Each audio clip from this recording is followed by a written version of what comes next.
اللہ تعالیٰ نے بنی نوع انسان کی رہنمائی کے لیے کم و بیش 1,24,000 انبیاء علیہ السلام کو مبعوث فرمایا۔ انبیاء کرام کی نبوت کا سلسلہ حضرت آدم علیہ السلام سے شروع ہوا اور اس مبارک سلسلے کا اختتام حضرت محمد صلی اللہ علیہ وآلہ وسلم کی ذات اقدس پر ہوا۔ آپ خاتم النبیین ہیں، لیکن حضرت آدم علیہ السلام کو کیسے بنایا گیا اور کس طرح اللہ تعالیٰ نے اپنی قدرت سے اس میں روح پھونکی، اور کیوں شیطان نے حضرت آدم علیہ السلام کو سجدہ کرنے سے انکار کر دیا، اور کیسے اما حوا علیہ السلام کی پیدائش ہوئی، اور کیوں حضرت آدم علیہ السلام اور حضرت حوا علیہ السلام کو جنت سے نکالا گیا، آج ہم اسی بارے میں بات کرنے جا رہے ہیں۔ ٹی وی کی ویڈیو میں ایک بار پھر سے خوش آمدید۔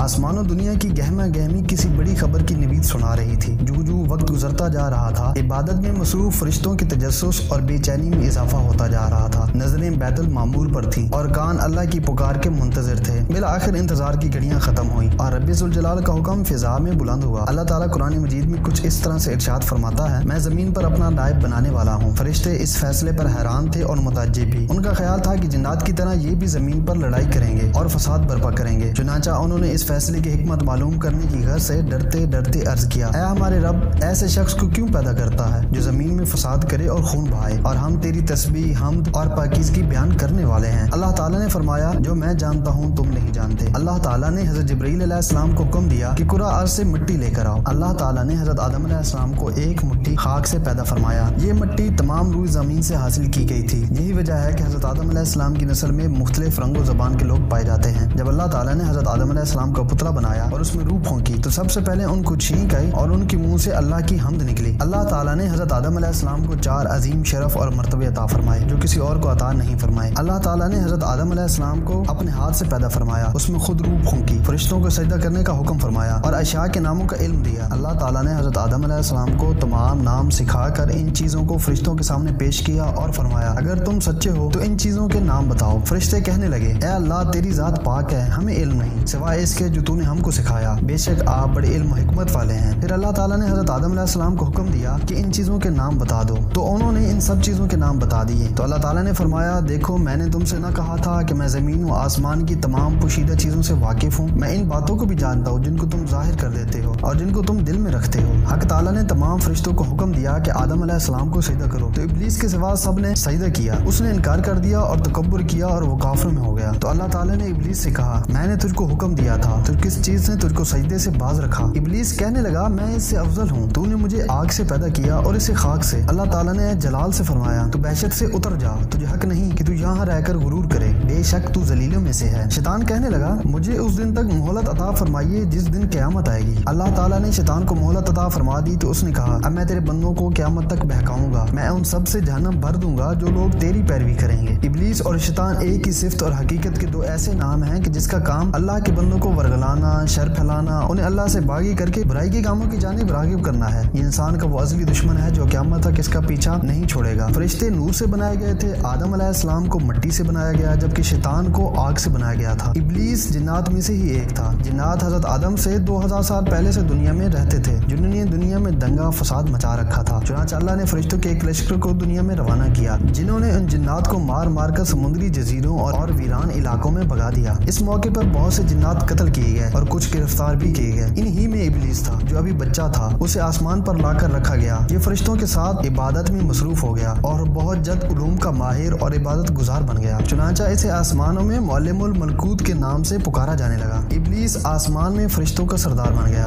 نبی کریم صلی اللہ علیہ وآلہ وسلم کا فرمان ہے: شیطان آدمی کے جسم میں خون کی طرح سرایت کر جاتا ہے، بندے کا دل اس کا خاص ٹھکانہ ہے، تاہم شیطان کو اتنی قوت حاصل نہیں کہ وہ انسان کو رائے حق سے زبردستی ہٹا دے۔ یہ دوسری بات ہے کہ وہ لوگوں کے دلوں میں وسوسے اور برے خیالات ڈال کر انہیں برائی کی طرف راغب کرتا ہے، اور یہی بندوں کا امتحان ہے۔ اور دوسری طرف حضرت آدم علیہ السلام جنت میں موجود تھے۔ یوں تو جنت میں تمام آسائشیں، نعمتیں موجود تھی، لیکن اس کے باوجود حضرت آدم علیہ السلام تنہائی اور اجنبیت محسوس کرتے تھے۔ چنانچہ اللہ تعالیٰ نے ان کی تنہائی دور کرنے کا بندوبست فرماتے ہوئے حضرت حوا کو پیدا کر دیا۔ حضرت حوا علیہ السلام کو حضرت آدم علیہ السلام کی بائیں طرف کی چھوٹی پسلی سے پیدا کیا گیا۔ پھر اللہ نے حضرت آدم علیہ السلام کو حکم فرمایا کہ وہ ان کی بیوی جنت میں سکونت فرمائیں، جہاں سے چاہو بلا روک ٹوک کھاؤ، لیکن اس درخت کے پاس نہ جانا ورنہ ظالموں میں سے ہوگے۔ حضرت آدم علیہ السلام اور حضرت حوا علیہ السلام بڑے آرام و سکون سے جنت میں رہنے لگے۔ روایت میں ہے کہ حضرت آدم علیہ السلام 100 سال یا 60 سال جنت میں رہے۔ اس عرصے میں دونوں پر جنت کے کسی بھی حصے میں جانے پر پابندی نہ تھی سوائے اس شجر ممنوعہ کے۔ شیطان اب ان دونوں کا کھلا دشمن تھا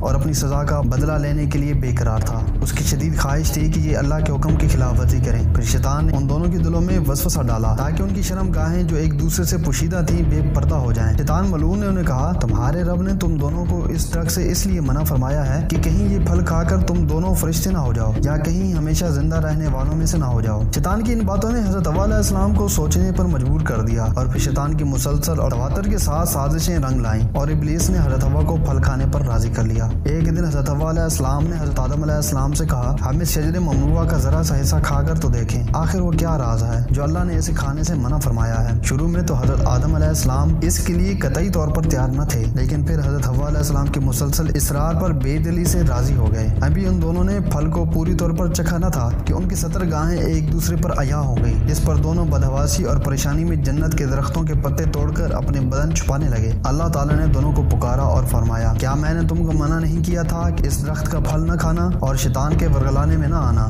یہ تمہارا کھلا دشمن ہے۔ دونوں نے جب اللہ کی پکار سنی تو مارے خوف الہی کے کانپ اٹھے، نہایت لاچارگی اور عاجزی سے اپنی خطا پر نادم و شرمندہ ہوتے ہوئے بارگاہ خداوندی میں عرض کیا، اے ہمارے رب، ہم دونوں سے بہت بڑی غلطی ہو گئی ہے۔ اب اگر آپ نے ہم پر رحم و کرم نہ فرمایا اور معاف نہ فرمایا تو ہم تباہ و برباد ہو جائیں گے۔ حق تعالیٰ نے فرمایا کہ اب تم دونوں ایک خاص مدت تک زمین میں ہی رہو گے جہاں تم ایک دوسرے کے دشمن ہوگے اور وہاں ہی مرنا ہے اور اسی میں سے پھر پیدا ہونا ہے۔ چنانچہ دونوں کو زمین کی طرف روانہ کر دیا گیا۔ روایت میں ہے کہ حضرت آدم علیہ السلام کو ہند، حضرت حوا علیہ السلام کو جدہ اور ابلیس کو بصرہ سے چند میل کے فاصلے پر اتارا گیا۔ حضرت آدم علیہ السلام زمین پر آنے کے بعد نہایت شرمسار تھے اور افسردہ بھی۔ پھر حضرت حوا علیہ السلام سے علیحدگی نے بھی سخت پریشانی میں مبتلا کر رکھا تھا۔ روایت میں ہے کہ آپ ایک طویل عرصے تک اللہ کے حضور گڑ گڑاتے، فریاد کرتے اور آنسو بہاتے رہے، یہاں تک کہ اللہ تعالیٰ کو ان کی اس گریہ ازاری پر رحم آ گیا۔